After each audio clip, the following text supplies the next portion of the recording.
নমস্কাৰ বন্ধুসকল, আজি প্ৰজ্ঞান ইউনিভাৰ্ছ চেনেলত আপোনালোকক সকলোকে মই স্বাগতম জনাইছোঁ, য'ত আমি আপোনাক জ্যোতিষৰ সৈতে জড়িত আচৰিত গোপন কথা আৰু সমাধান কওঁ। আজি আমি লৈ আহিছোঁ কুম্ভ ৰাশিত থকা তিনিটা বৃহৎ গ্ৰহ সূৰ্য, বুধ আৰু শনিৰ ত্ৰিপুৰাৰ দ্বাৰা ত্ৰিগ্ৰহী যোগ গঠন কৰা হৈছে।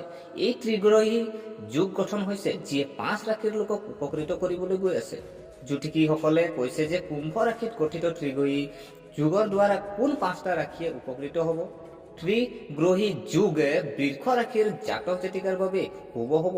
এই সময়ছোৱাত আপুনি নতুন চাকৰিৰ প্ৰস্তাৱ পাব পাৰে। গতিকে পলম নকৰি আহকচোন ভিডিঅ'টো আৰম্ভ কৰোঁ। প্ৰিয় দৰ্শক, এই সময়ত কুম্ভ ৰাশিত সূৰ্য, বুধ আৰু শনিৰ নামৰ তিনিটা প্ৰধান গ্ৰহই ত্ৰিপুৰাৰ বাবে ত্ৰিগ্ৰহী যুগৰ সৃষ্টি কৰিছে। আৰু শনি ইতিমধ্যে কুম্ভ ৰাশিত আছিল, আনহাতে বুধ গ্ৰহ 11 ফেব্ৰুৱাৰীত আৰু সূৰ্যদেৱে 12 ফেব্ৰুৱাৰীত আহিছিল। তেওঁলোকৰ আগমনৰ বাবে এই ত্ৰিগ্ৰহী যোগ গঠন হৈছে যিয়ে 5 ৰাশিৰ লোকক উপকৃত কৰিবলৈ গৈ আছে।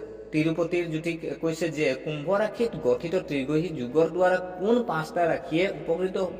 কুম্ভ ৰাশিত ত্ৰিগ্ৰহী যুগৰ এই 5টা ৰাশিৰ সৈতে ভাল খবৰ লৈ আহিছে। প্ৰথমতে যদি আমি চাওঁ মেঘ ৰাশি। প্ৰিয় দৰ্শক, কুম্ভ ৰাশিত সূৰ্য, বুধ আৰু শনিৰ উপস্থিতিৰ বাবে মেঘ ৰাশিৰ লোকে শুভ ফল লাভ কৰিব। পৰিয়ালত সুখ থাকিব আৰু কিছু ভাল খবৰ পাব পাৰে। ব্যৱসায়ী নিয়োজিত লোকে টকা উপাৰ্জনৰ সুযোগ পাব। আপোনাৰ বাবে ইয়াৰ নতুন উৎসৰ সৃষ্টি হ'ব, যিয়ে আপোনাৰ আৰ্থিক অৱস্থা শক্তিশালী কৰিব। এই সময়ত আপোনাৰ প্ৰভাৱ বৃদ্ধি হোৱাৰ লক্ষণ দেখা যায়। আপোনাৰ পদবী আৰু সুনাম বৃদ্ধি পাব পাৰে। বন্ধু বান্ধৱীৰ সহযোগো আপুনি উপকৃত হ'ব। ইয়াৰ পিছত যদি চোৱা হয় বৃষ ৰাশি। কুম্ভ ৰাশি গঠিত ত্ৰিগ্ৰহী যুগত বৃষ ৰাশিৰ জাতক জাতিকাৰ বাবে শুভ ফল লৈ আহিছে।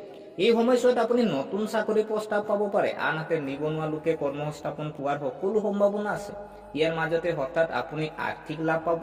এই সময়ছোৱাত আপুনি নতুন ঘৰ বা বাহন কিনিব পাৰে, নহলে ঘৰ আৰু বাহনত আপোনাৰ সুখ বাঢ়িব পাৰে। বন্ধুসকল, ইয়াৰ পিছত যদি আমি চাওঁ মিথুন ৰাশি। ত্ৰিগ্ৰহী যুগৰ বাবে মিথুন ৰাশিৰ লোকৰ চাকৰিত ভাল সুবিধা লাভ কৰিব পাৰে আৰু এই সময়ছোৱাত আপুনি কিবা ডাঙৰ দায়িত্ব বা নতুন প্ৰজেক্ট এটা পাব পাৰে। এই সময়খিনিত আপোনাৰ বাবে কেৰিয়াৰ বৃদ্ধিৰ বাবে ভাল বুলি ক'ব পাৰি। আগবাঢ়ি যোৱাৰ নতুন সুযোগ পাব। এই সময়ছোৱাত আপুনি পূজাৰ প্ৰতি আগ্ৰহী হ'ব আৰু ধৰ্মীয় স্থানলৈ যাত্ৰা কৰিব পাৰিব। ইয়াৰ পিছত যদি চোৱা হয় কন্যা ৰাশি। ইয়াৰ পিছত কন্যা ৰাশিৰ আজি এই ত্ৰিগ্ৰহী যুগৰ মিলনত আজি সূৰ্য, বুধ আৰু শনি সুপ্ৰভাৱ কন্যা ৰাশিৰ জাতক জাতিকাৰ জীৱনত দেখা যায়। ত্ৰিগ্ৰহী যুগৰ বাবে আপোনাৰ বছৰৰ পৰা সম্পূৰ্ণ সমৰ্থন পাব।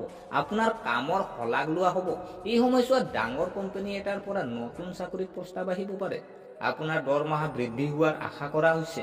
পদোন্নতিৰ কথা হ'ব পাৰে। সমাজত আপোনাৰ সন্মান আৰু সন্মান বাঢ়িব। বিদেশী ব্যৱসায়ৰ লগত জড়িত লোকে লাভ কৰিব। এই সময়ত আপুনি আপোনাৰ শত্ৰুৰ ওপৰত আধিপত্য বিস্তাৰ কৰিব পাৰিব। তেওঁলোকৰ পৰিকল্পনা বিফল কৰাত সফল হ'ব পাৰে। ইয়াৰ পিছত যদি চোৱা হয় ধনু ৰাশি। প্ৰিয় দৰ্শক, ত্ৰিগ্ৰহী যুগৰ বাবে ধনু ৰাশি জাতক জাতিকৰ ভাগ্য জিলিকি উঠিব পাৰে। আপুনি ভাগ্যৰ সম্পূৰ্ণ সমৰ্থন পাব। কেৰিয়াৰৰ দৃষ্টিকোণৰ পৰা এয়া হ'ব অগ্ৰগতিৰ সময়। আপুনি পোৱা সুযোগৰ মূলধন হিচাপে ব্যৱহাৰ কৰিব লাগিব। ইয়াৰ ফলত আপোনাৰ আয়, পদবী আৰু সুনাম বৃদ্ধি পাব পাৰে। শিক্ষা প্ৰতিযোগিতাৰ লগত জড়িত লোকসকলে কঠোৰ পৰিশ্ৰম কৰি যাব লাগে, কাৰণ সময় আহি পৰিছে, কিছু ভাল খবৰ পোৱা যাব পাৰে। আৰ্থিক লাভৰ সম্ভাৱনাও থাকিব। তো গতিকে প্ৰিয় দৰ্শক, আপোনালোকে আশা কৰিছোঁ ভিডিঅ'টো চাই ভাল পালে। যদি এই ভিডিঅ'ই আপোনালোকক কিঞ্চিত মানুহ লাভান্বিত কৰিছে, তেনেহ'লে চেনেলটো ছাবস্ক্ৰাইব কৰাৰ লগতে লাইক কমেণ্ট কৰি উৎসাহিত কৰিব বুলি আশা ৰাখিলোঁ। পুনৰ লগ পোৱাৰ প্ৰতিশ্ৰুতিৰে আজিলৈ বিদায় মাগিলোঁ। ধন্যবাদ।